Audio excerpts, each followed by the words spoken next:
Kabagis, binalik ko sila dito sa loob at sa karton kasi out of 20 ano pala 13 na lang, so 7 yung namatay. Kinagat yung ulo, pinugutan yung ulo ng 7 nito sa daga na malaki. Pakita ko sa iyo yung daga, mga kabagis.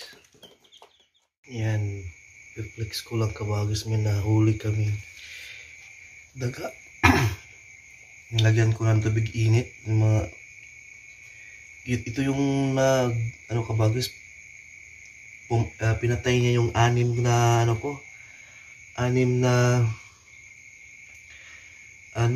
yung sisiw. Grabe, 600 pesos din yung kinagat ya. Pinatay ko na, hinuli ko. Marami yan sila dito sa bukid.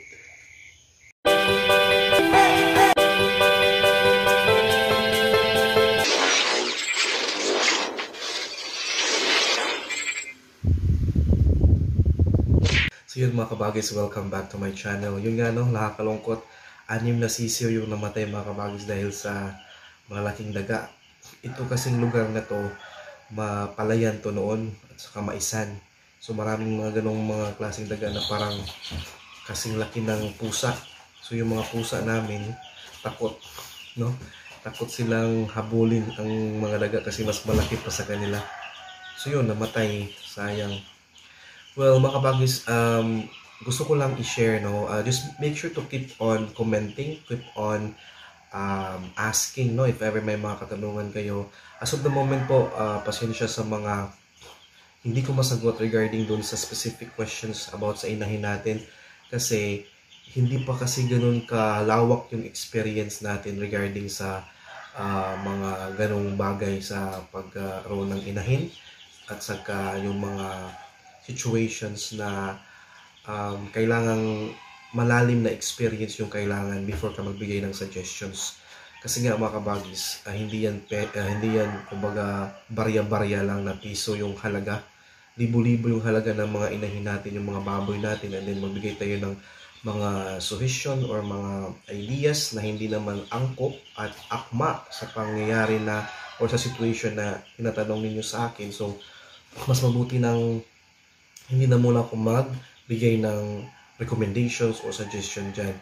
Ang good news po is that this year, meron tayong 3 ginawang o gagawing inahin. So, God willing, magkaroon tayo ng mga ideas, no, mga experiences sa pagpalaki at pagpaanak, no, ng ating bagong 3 inahin. And then that's the time siguro ma-share ko sa inyo yung mga magandang practices natin with that na 3 inahin na gagawin natin.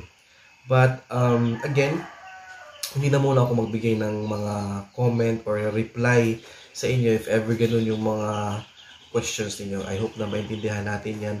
And mga kabagis, itong vlog na to is regarding ito sa tanong ng ating sumusuporta na hindi ko na lang bigyan ng pangalan or i-ano yung pangalan niya, banggitin yung pangalan niya.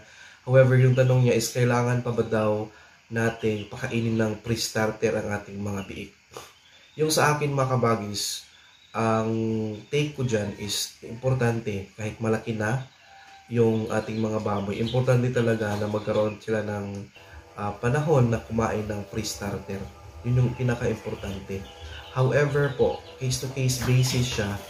If masyadong yung bang gulang ng baboy, sabihin natin na lagpas na siya doon sa kinakailangan niyang number of days na kakain siya doon sa pre-starter, then i-starter mo na. Most especially kung tingin ninyo, kayo na mag-judge dyan, mga kabagis.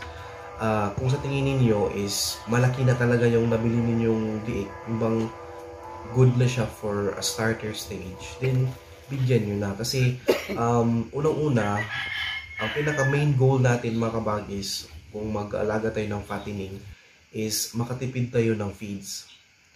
Kung malaki sila at saka tama na sa edad nila, take o kainin nila yung starter na feeds, then go for it. Kasi yan yung way mo, isa pinakamaganda at yan na makatipid ka sa feeds at profit mo na yan in the long run kapag mabenta mo na yung biik mo or baboy mo in 3 months or 4 months. So yun yung maganda. However po, kung sa standard base naman tayo, nakakawalay lang talaga ng mga baboy natin, shall we say, nawalay siya, may mga tao or may mga nag-alaga ng mga inahin kasi mga kabagis, take note on this ha. Kailangan nyo talagang tanongin ilang days ito. Kasi yung iba sabihin, 40 days, 35 days.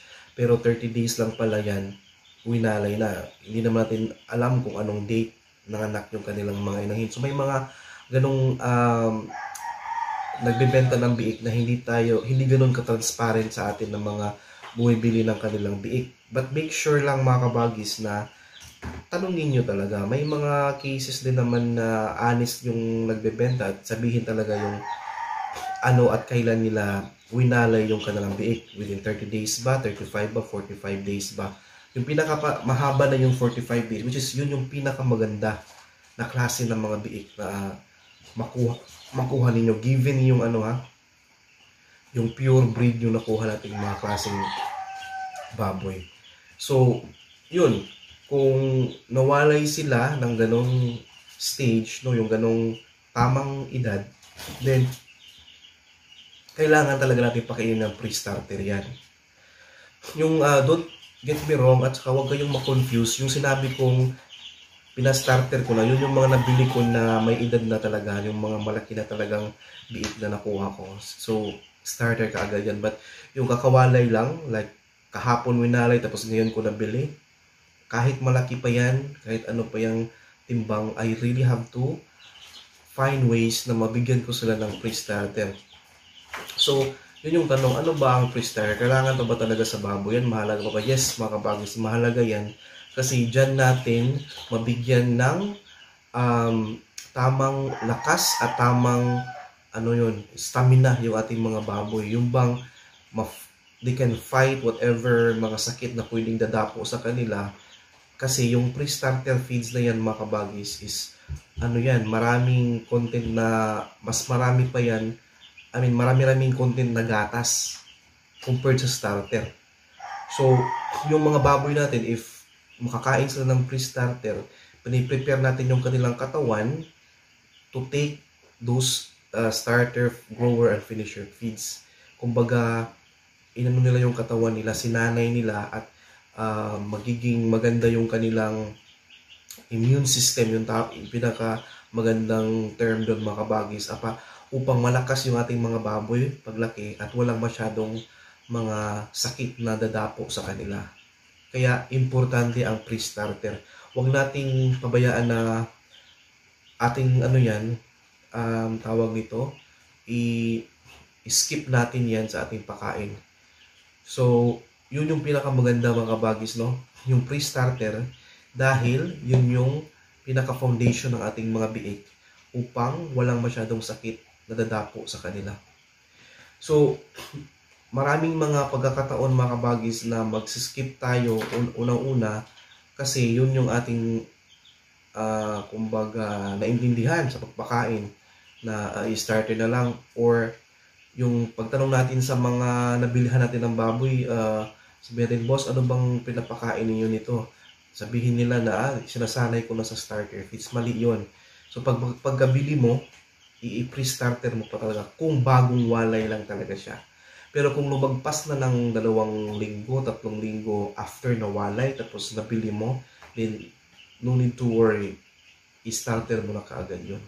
So yun mga kabagis, I hope na-address at na sagot ko yung tanong na yan, na maganda talaga yung pre-starter feeds na dapat hindi natin i-skip kung bagong walay yung ating mga biik. May nagtatanong din kung ano yung setup sa pagpapaligo ng ating mga baboy.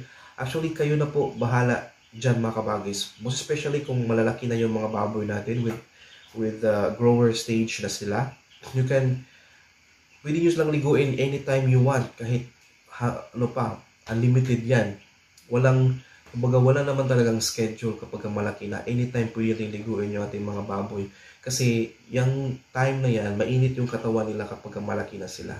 At tayo din naman yung mag-judge, most especially kung mainit masyado yung panahon, then bigyan ninyo or paliguan ninyo yung mga baboy. Huwag yung umaga at saka tanghali lang tapos ganito. Anytime po, pwede natin paliguan yung ating mga baboy. Unlimited kapag malaki na. Pero kung maliit pa, that's the time po na i-gauge natin yung panahon. Kung masyadong malamig, no? Kung masyado namang, kung umuulan-ulan yung panahon, then huwag munang paliguan kasi for sure magkakasakit at magtatae yung ating mga biik kapag ganyan yung situation. Yun mga kabagis, I hope no na patuloy kayong manood sa ating mga uploads. Anytime po lalabas yung ating mga item dyan, then make sure to identify that. For this week, meron tayong paraffle again this coming Friday. Make sure mga kabagis i-watch nyo yung ating live streaming kasi i-announce natin doon at sabayan nyo po ako pag-announce sa ating winner. And don't forget po to follow my Facebook page. Yan, Kuya Junis Vlogs. Huwag nyo kalimutang mag-comment doon na na-follow nyo na ako and then na-identify nyo yung item sa videos na pinapalabas natin this week. Isang item lang po yung lalabas sa entire week ng mga uploads natin. Item na lumabas ng unang video natin, but same lang din yan for the entire week. So mga nagtatanong paano daw sumali, just watch the full video po. Hindi yung portion lang and then comment ka agad. Hindi mo talaga maintindihan yan. Just make sure to watch the entire video, then follow the instruction. The instruction is really simple. Go to my Facebook page, Kuya Junis Vlogs. I-like and follow mo siya. And then, mag-comment ka doon kasi may option sa page na yun na makasend ka ng message na na-follow mo na, na-like mo na, and then na-identify mo yung item natin for this week. Yun mga kabagis. And siya nga pala, thank you so much sa inyong lahat kasi it's my first time mga kabagis to experience this, having this type of content, no? Na in the span of one day, I was able to gain 2 point something na views. Normally po, yung mga ganyang klaseng number of views, kailangan ko pang bunuin yung 2 weeks, 3 weeks yan. But now, in the span of one day, nakuha na natin. And thank you so much. I hope tuloy-tuloy yan mga kabagis at tuloy-tuloy yung ating pagsuporta sa ating channel. And again, make sure to subscribe kung hindi pa kayo nakapag-subscribe sa channel natin mga kabagis. Sa mga ganitong klaseng videos, kailangan ninyong mag-subscribe para ma-notify kayo every time na meron tayong upload kagaya nito mga kabagis. And thank you so much for always watching. Bye-bye.